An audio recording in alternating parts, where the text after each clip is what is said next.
So in addition dun sa mga pinamili, din mga pamilya sa palaro. Ah, Snowbero. Unbox natin. Ito ay sponsored ni Brother Derek. Nagbigay siya ng pera kapag may mga nanalo sa palaro. Ito yung pinaka-premium. Ito yung mga electric fan. Grabe yung pagkapak na ito. Last year na Thanksgiving namin, may mga palaro rin kami pero hindi kami super handa sa mga premyo. Ayan, ano lang, cash. And yung mga mga chichirya, yung mga binili ni Ate Mi. So ngayong taon, nag-sponsor si Brad Derek, which is very nice kasi doon nakapag-promise siya. So, electric fan. Meron din kami dito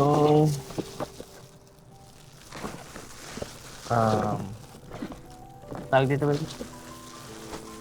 Tote bag na may verse. Jesus is the anchor of my soul. Hebrews 6:19. Do not be afraid, just believe. Fearfully and wonderfully made. I can do all things through Him who strengthens me. Yung pinakasikat yun, Philippians 4:13. I am with you always. Trust in the Lord with all your heart and lean not on your own understanding. Kulang. Trust in the Lord with all your heart na. Tapos, yung pinamili namin kanina na food pack. Tsaka meron pa isa. Iba-iba rin yung color nito, no? May pink, may blue, off-white, beige, black. H1, H2, H4. Hello. Sound check. Hey. Sound. Ito naman, pwede ka mag-mic. Pwede pang solo karaoke. O kaya kapag trip mo lang kumanta, magpatugtog ka ng worship song. Tapos sabayan mo ng mic. Meron pa pala solar work light. So, lahat yan di na namin babalutin. Diretso bigay na namin yan after every game. Yung mga game hindi pa na-finalize pero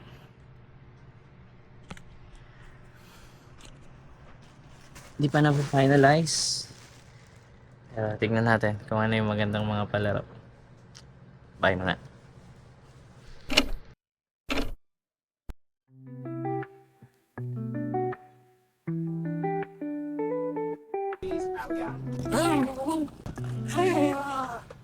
Yes.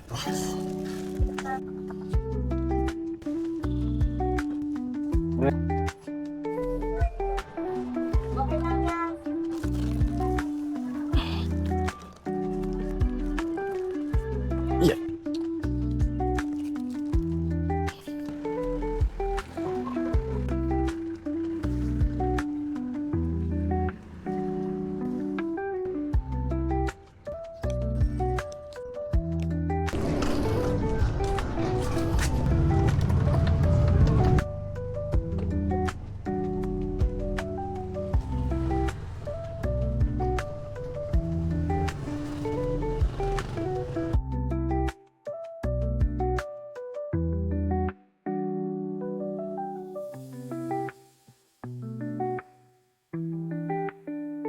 So, hello. Ganito ko na lang i-video. Bale kahapon, namili kami ni Patricia ni Bebe ng spaghetti pack, at saka fruit salad in can. Pwedeng gamitin pang fruit salad. At saka cheese para kompletos recados. Actually kulang ng meat pero at least mga main ingredients nandun. One issue, wala namang issue. Kailangan ko lang i-deliver ngayon sa church para ma-package na. Tapos sakto rin naman, dumating na yung mga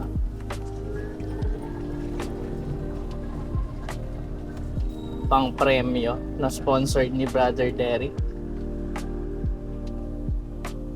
Pang-premyo kapag sa mga palaro. Meron kami dong biniling electric fan, merong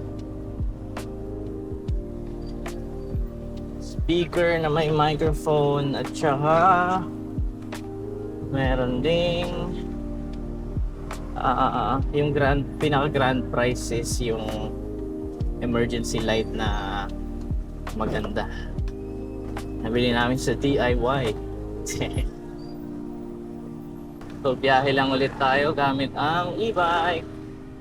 Actually hindi ito e-bike, e-quad.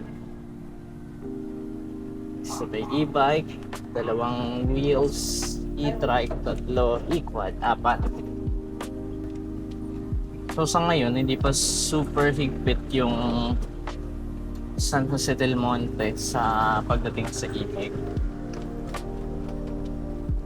Actually 2 things. Una, wala silang information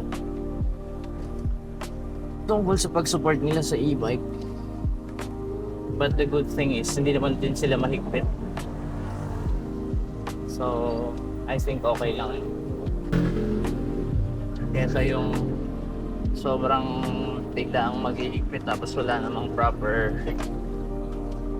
dissemination of information plus yung mga rules and regulation. Pero syempre papalo sila sa LTO. LTO. Pero mostly naman sa daanan dito sa San Jose del Monte ay mga secondary. Dadaan ka lang sa National Highway which is yung Quirino Highway na doon sa nirelease ng GMA wala rin yung Quirino Highway. Ibig sabihin, medyo safe talaga ang mga e-bikes so far sa San Jose del Monte. Pero syempre, kung mag-i-e-bike ka na lang din, as much as possible, iwas ka na lang din sa national road. Kasi imposibleng di ka matahan ng mga mga kasama mo sa daan. Mga nanggigigil sa busina kapag nasa likod mo. Kahit tama naman kahit may right of way ka naman, kahit sumusunod ka naman sa batas trapiko, kahit nga sa secondary roads, ganun din yung asta nila. Oo ba? Pero, sa aming gagawa, kailangan lang talaga nating sumunod sa kung ano ang iniutos ng batas. Same thing din naman noon. Sa pagkakaalam ko, meron ding nirelease na batas tungkol sa mga tricycles naman na bawal din sa national road. Pero until now naman, ganun pa rin sila. Pero ewan ko, hindi ako sure. Hindi naman ako maalam sa batas. Ako lang, susunod tayo sa batas trapiko pag nag-e-bike tayo. Lalo na kung 3 wheels. Hindi naman nila pinagbabawal talaga 100% sa national road. Pero kung magna-national road ka, hindi yung babad. So maghanap ka ng secondary road na although possible na mas malayo-layo, pero at least hindi ka magbababad sa national road. Mamaya magna-national, hindi ako konti. Magna-national road ako, magkikirino highway ako ng bahagya.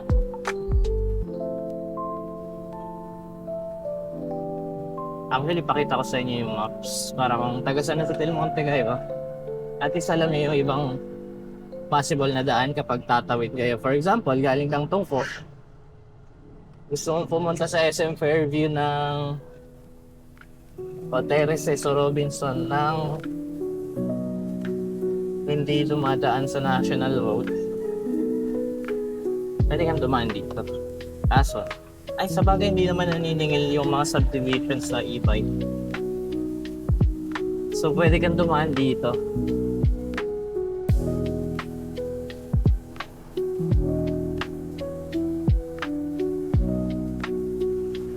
Yun lang naman yung kailangan mo talagang i-check muna.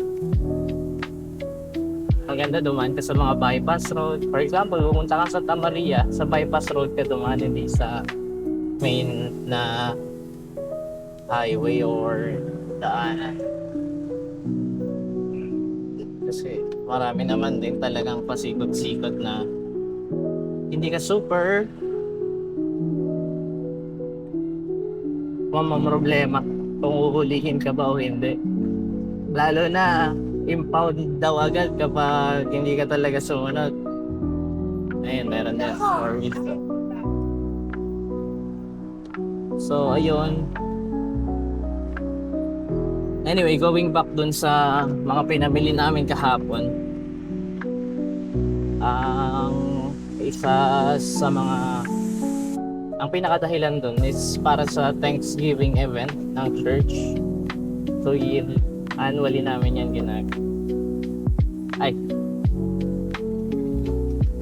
yearly namin yan ginagawa.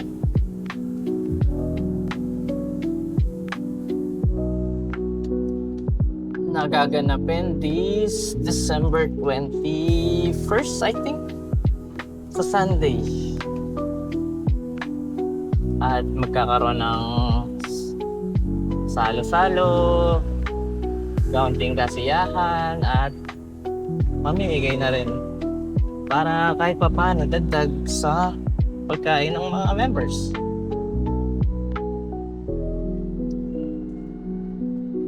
So aside pala sa spaghetti pop at sa fruit salad, meron ding ibibigay na mga bigas. Hindi ko lang sure kung ilang kilo. Pero nakapack na yun doon. Idadagdag na lang natin yung mga dadalhin ko ngayon.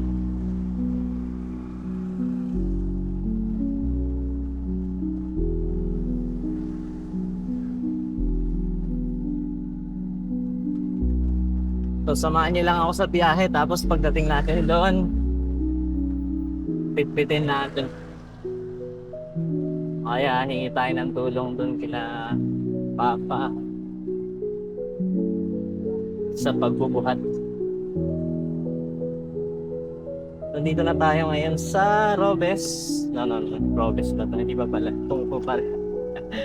Pag Raceville tayo dadaan hanggang sa Nayon Lourdes. Ang church kasi ay nasa Gumaok. So sa Nayon Lourdes tayo dadaan, tapos Robes. Ay, pangat. 55% below. Ang lowbat nito is 54%. Kaya medyo mabagal na siya. Kahit naka-speed ako.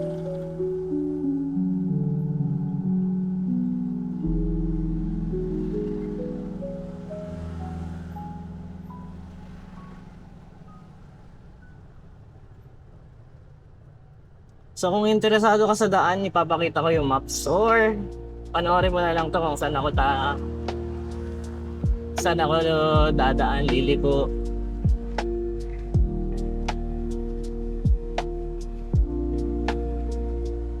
I-fast forward ko na. Ito time lapse ko naman.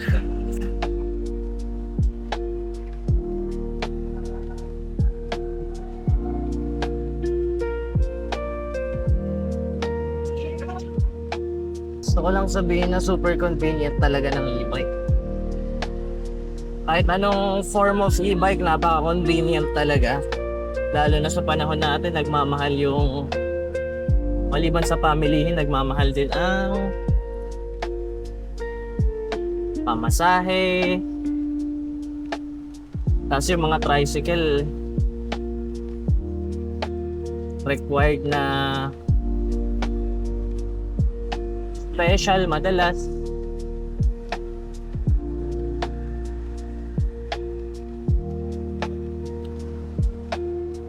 So kung kailangan mo ihatid yung anak mo sa school, kailangan mong rentahan talaga yung tricycle, or kung ano naman, pwede kang makahanap ng kasabay para sa anak mo. O ganun, kukontratahin mo. Kaso nga, napakamahal. Kung para sa e-bike na sinacharge mo siya, although in the long run, siyempre, darating yung panahon na magde-degrade yung battery mo.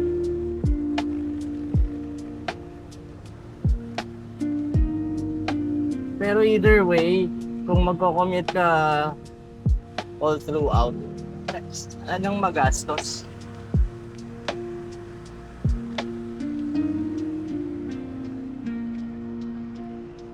So, andito na tayo sa Nayan Lourdes.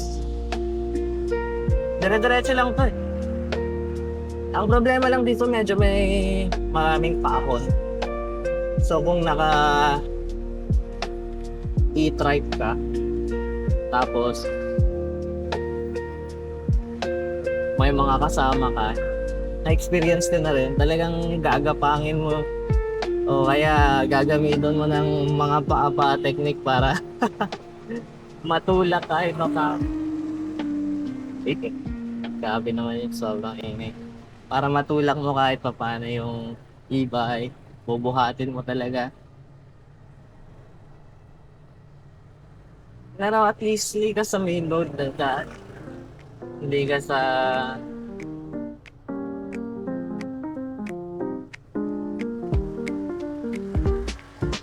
sa national road dadaan.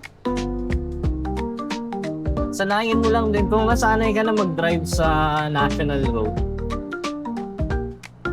Kailangan mo rin sanayin yung sarili mo ngayon. Lalo na sa January 2, lalo yung iinit na naman yung mata nila. Iinit na naman yung mata ng mga motorista sa mga naka-e-bike. So ikaw, dapat sumunod ka.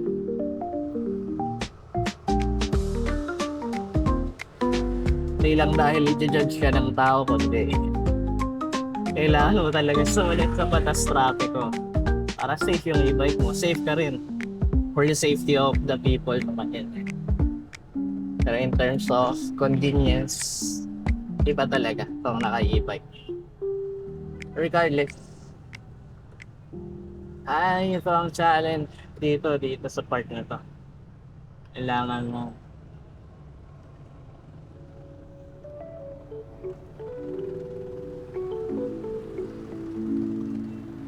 eto na, main road na to, Quirino Highway. Pero saglit lang tayo dito. Kasi, liligo din agad tayo sa Cumao. Okay lang naman daw yun. So, signal light na tayo dito para hindi tayo i-judge ng mga kotse sa likod. Oh.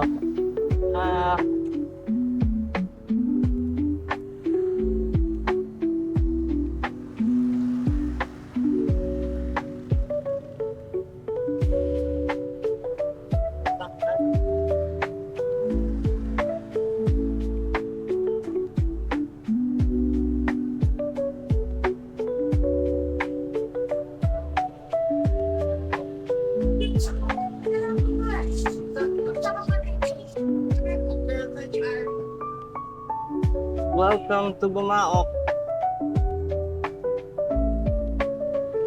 Ang BGC ng San Jose del Monte.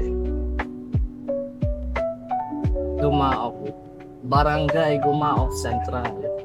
BGC. Fish.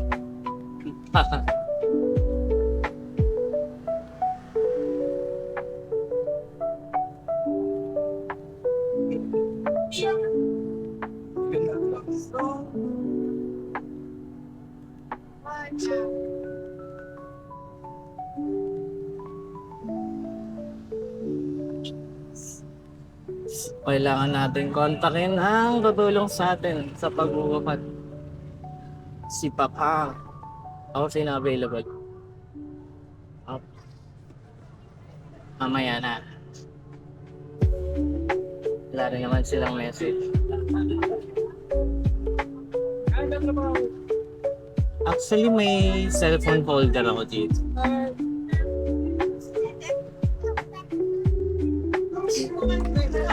Nasa templo. Di ba? Siguro ang ilalim Maria ng siguro mga natatak mo.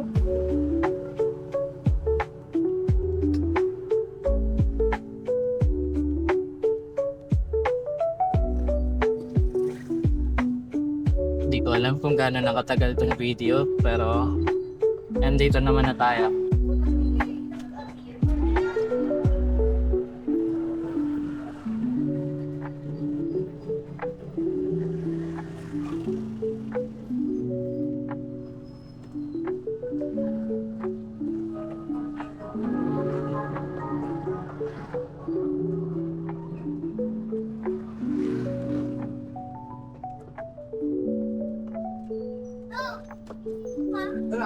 Ben, may sinad ako di sa Adren.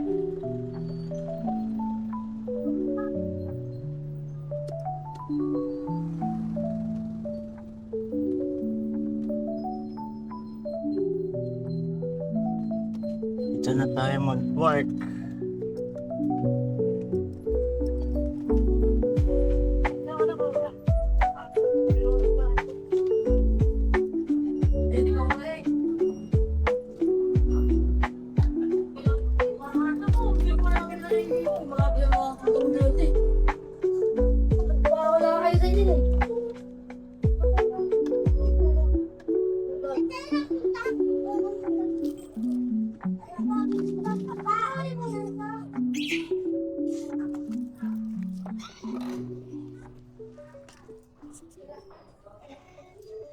Kuya, sino naman dyan?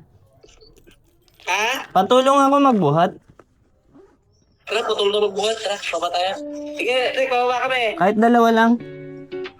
Ili, sama. Thank you. Baba na kami. Thank you, thank you.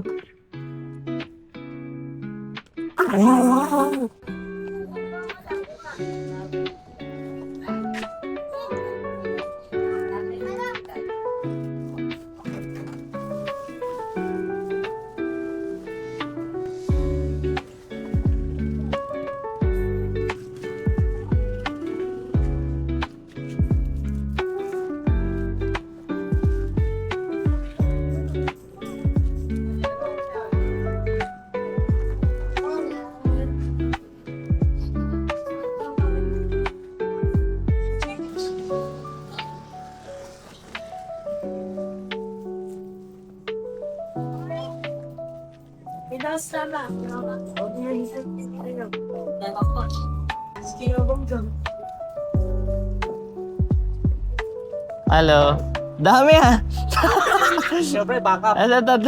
Naglolo ko yung spam. Naglolo ko? Hindi ko maalam-alam. Pag Patay. kailangan hawakan ko yung ganun para gumana sa laptop. Iba lang bakit ganun. Ano yan? Gawa ng laptop o? Hindi. Ano, medyo mabigat ah. Gumana naman nung Kaya?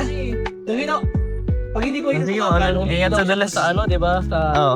kuan. Thank you, thank you. Pero hindi siya naggaganon sa laptop, sa OBS. Hindi nagre-rehab? Hinawakan ko, pinato ko yung kamay ko doon sa tablet, nagsalita ako, gumagana. Uy, ingat sa dulas. Hanggang sa hirap. Ang ba? Sinelas mo yan? Sinelas mo yan?